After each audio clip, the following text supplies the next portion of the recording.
ಐನೂರು ಗ್ರಾಮದಲ್ಲಿ ಅಟ್ರಾಸಿಟಿ ಮಾಡಿಲ್ಲ.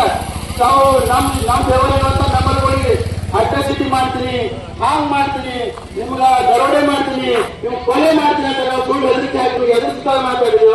ಇಲ್ಲಲ್ಲಪ್ಪ, ಈಗ ನೀವು ನಮ್ಮ ಹಣ ಹರಾಜು ಮಾಡ್ತೀರಿ, ನಾವು ನಿಮಗೆ ಫೋನ್ ಅಂದಿರ್ಬೇಕು, ನಾವು ಆ ತರ ಮಾತಾಡಿರ್ಬೇಕು. ಅಂದ್ರೆ ನೀವು ಕೊಲೆ ಮಾಡಿ ಚಾಕು ಚೂರಿ ತಗೊಂಡು ನಿಮ್ಗೆ ಹಿಡಿದಿರ್ಬೇಕು, ಅಂದಾಗ ನೀವು ಪೊಲೀಸ್ ಕೇಸ್ ಮಾಡಬೇಕು. ಅದೇ ವಿನಾಕಾರಣ ತಾವು ಏನಪ್ಪ ಅಂದ್ರೆ ವಿನಾಕಾರಣ ಒಂದು ಅರ್ಜಿ ಬರ್ದಿ ಲೋಕೇಶ್ ಅವರು, ವಿಜಯಕುಮಾರ್ ಪುರುಷಾಟಿ ಅವರು, ಮತ್ತೆ ರಾಮಣ್ಣ ವಟ್ಟಲ್ ಅವರು, ಮತ್ತೆ ಶಿವಕುಮಾರ್ ಮೂಲ್ಗೆ ಅವರು ನಮ್ಗೆ ಕೊಲೆ ಪತ್ರಿಕೆ ಹಾಕಾರಂತ ನಿನ್ನೆ ವಾಟ್ಸಪ್ ನ ಸ್ಟೇಟಸ್ ಇಟ್ಕೊತೀರಿ. ಯಾಕಪ್ಪ, ನಾವು ನಿಮ್ಗೆ ಅನ್ಯಾಯ ಮಾಡಿದೆವು, ನಾವು ನಿಮ್ಗೆ ಏನಾರ ತಿಂದಿರ್ಬೇಕಲ್ಲ, ನಿಮ್ಗೆ ಏನಾರ ನಾವು ಅನ್ಯಾಯ ಮಾಡಿರ್ಬೇಕು. ಯಾಕೆ ನಮ್ಗೆ ಅನ್ಯಾಯ ಮಾಡ್ತೇವೆ, ನಾವು ಯಾಕೆ ಜಾಸ್ತಿ ಮಾಡ್ತೇವೆ. ನಾವು ಈಗ ಇದೇ ತರವಾಗಿ ನಾವು ಮುಂಚೆನೂ ಅನ್ಯಾಯ ಮಾಡಿದ್ರಿ. ವಿಜಯಕುಮಾರ್ ಶಿವಕುಮಾರ್ ಮೂಲ್ಗೆ ಅವರಿಗೆ ಮತ್ತೆ ರಾಮಣ್ಣ ವಟ್ಟಲ್ ಅವರಿಗೆ ಪುರುಷತ್ವ ಫ್ಯಾಮಿಲಿ ಕಾರ್ಯಕ್ರಮ ಹೋಗಿ ಬರ್ತಾರೆ. ರಾತ್ರಿ 12-1 11-20 ಮಂದಿ ಬಂದಂತ ಗುಂಡಗಳು ನಮ್ಮ ಶಿವಕುಮಾರ್